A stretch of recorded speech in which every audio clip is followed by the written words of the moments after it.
thing, I ordered this off of Amazon because I'm looking at some used radios, and I want a way to test the power output on them to make sure they're actually putting out the wattage they say they are. It had good reviews, and I figured it'd be a good start. See how things go. But then I got this in today. Check this thing out. I just got it in. It took forever to get this thing. Ordered it off of eBay and actually got it, which is nice. I tried to get in touch with the guy. There's a web page you go to. Yeah, the bg2fx.com. I went there. I emailed him 3 times and I never heard anything back. Tried to get him to send me an invoice so I could pay for one and get it on the way, and he never responded. So I ended up just finding one on eBay and ordered it. And from what I can tell, they're ordering from him, having him ship it to them. And, you know, it shows in stock on their website, but as soon as you order it, they wait 5 or 6 days before they ever even start to ship it, which is kind of annoying. And then they use the slowest freaking shipping method on the planet. I think I ordered this over a month ago, well over a month ago, and it just got here today. So hopefully the wait was worth it. This is the newer version. It's got the USB-C port here and the different power port. It's got the fan here. I don't think anything else is really that different on this thing. I think what I am going to do is set it up to where I can run this with a tool battery, like one of those 12-volt drill batteries that I've got. So I'll 3D print. May even have one laying around here. Yeah. So using this, basically. So that would be how you can power it pretty quickly. I'm not sure if I'm just going to leave it separate or what. But anyway, that's probably what I'll do, at least in the meantime. But seems like good quality. I haven't even turned it on yet. And to give you a comparison, there it is next to the 991A. So you can see how small it is. And there's the G90, which is already a pretty small radio, but there it is on the G90. Really, really small handheld unit. It does not have a tuner built in, where the G90 does. But from what I can tell, other than that, one thing I do like about this one is it actually uses a BNC plug, and that's what I've kind of standardized across the board for all of my stuff. I like the BNC. It's quick. They're cheap. They're, and from what I understand, it's more than adequate for up to about 100 watts. And so if you're running a 20 watt radio anyway, I don't really see the need for the PL259. So, I just bought a bunch of these, and all my radios get converted as soon as I get them. Now, if I ever go above 100 watts, that'll probably change. This box right here is what came with my G90 originally. So I think I'm going to, it was a bundle deal. I bought this from Radioddity. So you can see the, of course I'm getting everything in the world tangled up. See, it's a Radioddity box. And I think what I'm going to end up doing is using this for this radio. I kind of wish I wouldn't have cut the thing now, but I'll figure that out. That actually fits really well right there. So I'll figure that out. But what I'm thinking is that radio, I do have this tuner, so I could bring a tuner with me. And then some type of a battery set up of some kind. And the box that it came with is just enough to hold the radio itself. So if I do this box, I can actually add a few extra accessories. I can have a small, some kind of a small antenna with it and everything. So again, it would be a small shack in the box-ish deal maybe one or two of the UV5Rs, this radio, a tuner, the microphone, some type of a wire antenna, and you'd have, again, your communications in a smaller box at this point. So I'm excited to see how this one does. I'm looking forward to playing with it. Matter of fact, I wonder if I could just real quickly. Let's see. I'm going to set you down for a minute. You can look at darkness for just a second while I strip this wire.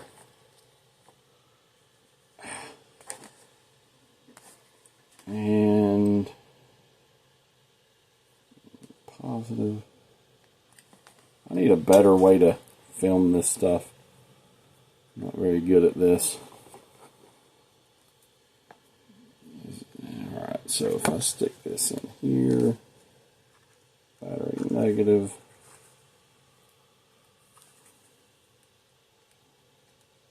battery positive. Okay, so I've just got this plugged into that, and there it is. You get to see it power on for the very first time that I do. There's the radio. Man, the display, the camera does not do it justice. It is an absolutely beautiful display. It does give you your voltage up here in the corner. You can't really see with my camera. The display is more crisp than the G90 display. I am kind of curious. Let's take it over here and take our antenna. And of course, I don't have enough antenna. Let's set this over here.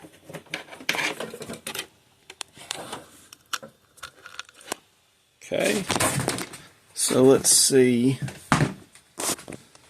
what we've got. Nope.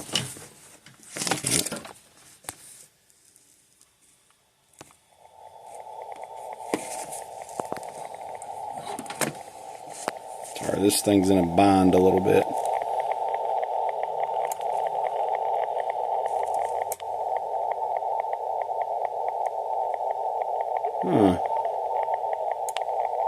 I can't get from 7.2 up. I don't like that.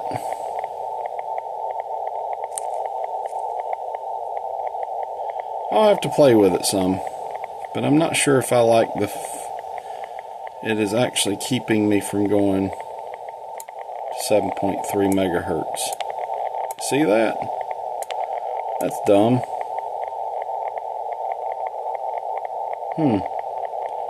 And I'm not hearing anything. Oh, you know what? I'm probably not in the right mode. Single side. There we go.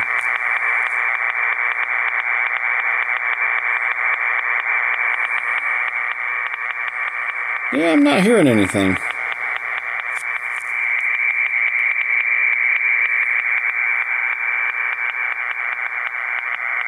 Yeah, I'm just going to have to play with this thing some.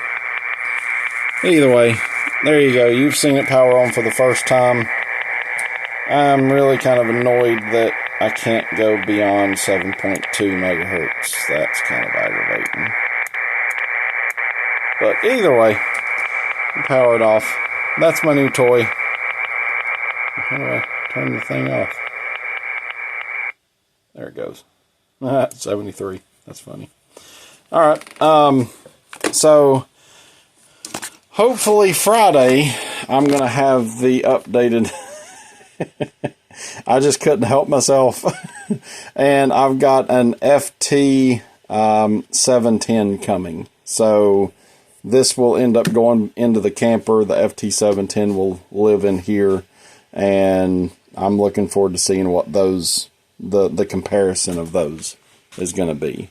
So I will before I put it in the camper, I'm probably going to sort of stack these side by side just to give you this radio next to this radio next to this radio. I'll probably pull that and bring it up as well, so you can kind of get a good comparison. That's one thing that's kind of annoying. I joined a club here, a ham radio club. I actually joined two of them. I joined the Charlotte Ham Radio Club, and I joined the Union County Ham Radio Club, which is the county I'm in. And I've gone to the meetings at the Union County one a couple of times. And to be honest, what I would have expected out of a ham radio club, and really the reason that I joined one, is I want to learn. And I want to talk to people of like mind and people that are, into this hobby and enjoying the hobby and doing all of those things. So the idea would be, to me, if you're in a ham radio club, hey, give me a chance to play with if somebody's got this radio, let me try it out. Let me play with it. Let me learn. Show me some pointers. Show me the things that really a lot of people have started doing on YouTube, I guess, is why maybe people don't do it in person anymore. But, man, there's nothing like getting your hands on a piece of equipment and seeing it. I watched a lot of videos on YouTube about this radio in particular before I purchased it.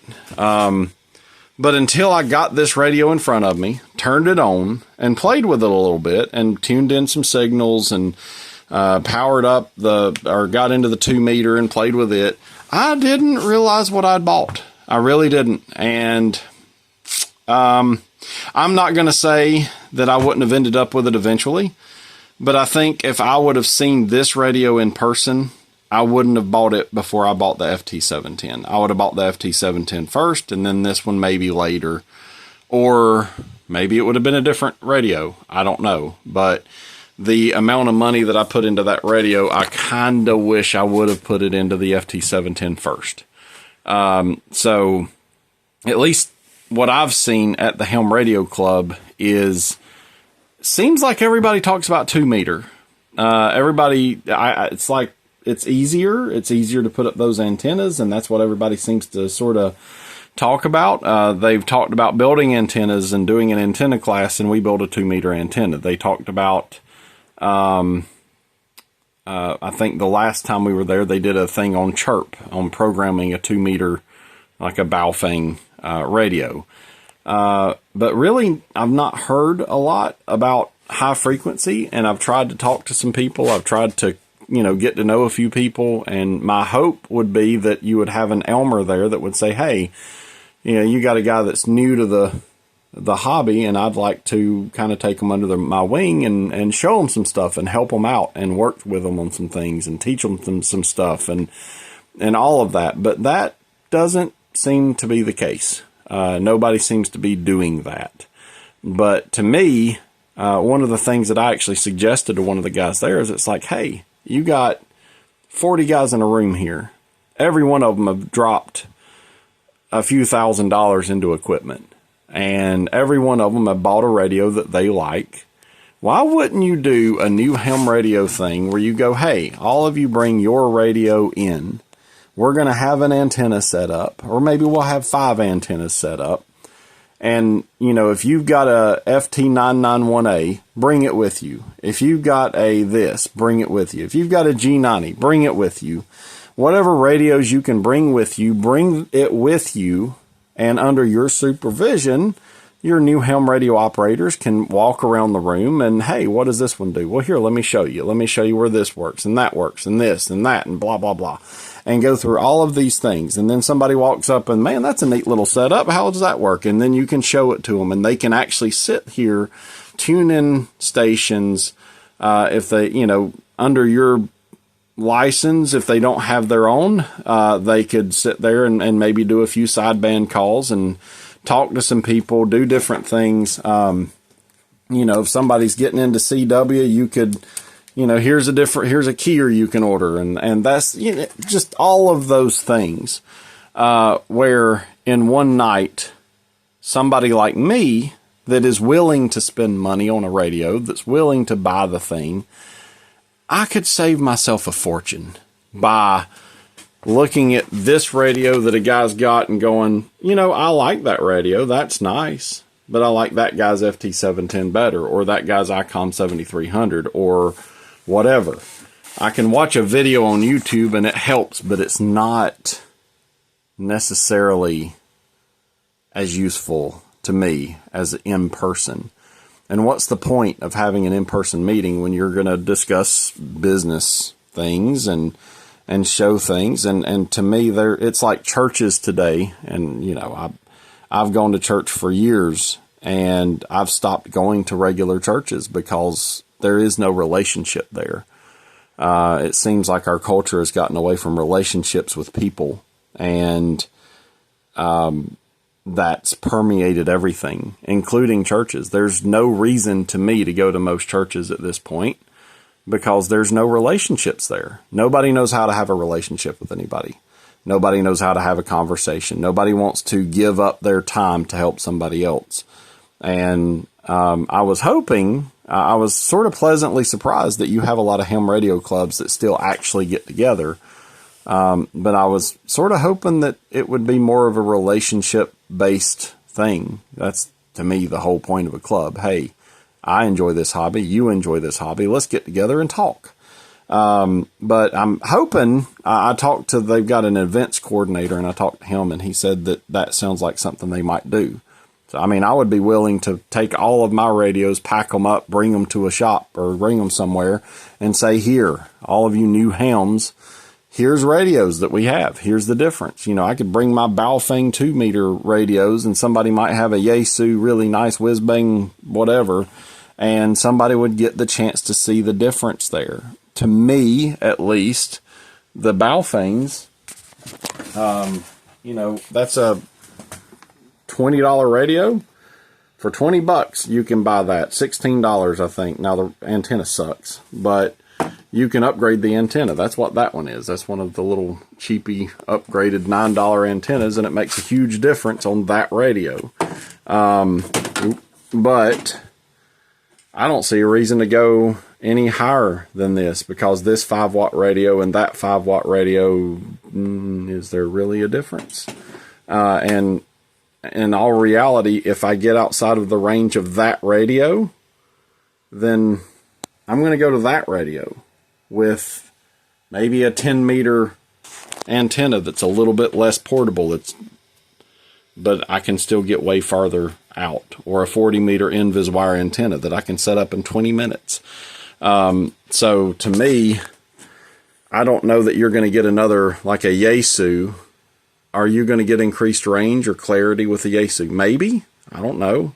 But man, that little G90 right there has been a beast of a machine, and I would say pretty close to equal with this one for my uses. And, I know that's probably blasphemy to some people, but for what I want to use it for, I actually prefer this radio. If I'm going to pick one of these radios to operate from, what I've found is I spent $1,200 on this thing, and there's a part of me that's like, I spent a lot of money. I'm going to make this thing work. But if I had to pick one, I'm going to use that one. I prefer it. So I'm curious to see how that other one works, the FX-4CR, to see if maybe I can unlock, some frequencies that I should be able to access, and I can't for some reason. But either way, we'll get it all figured out.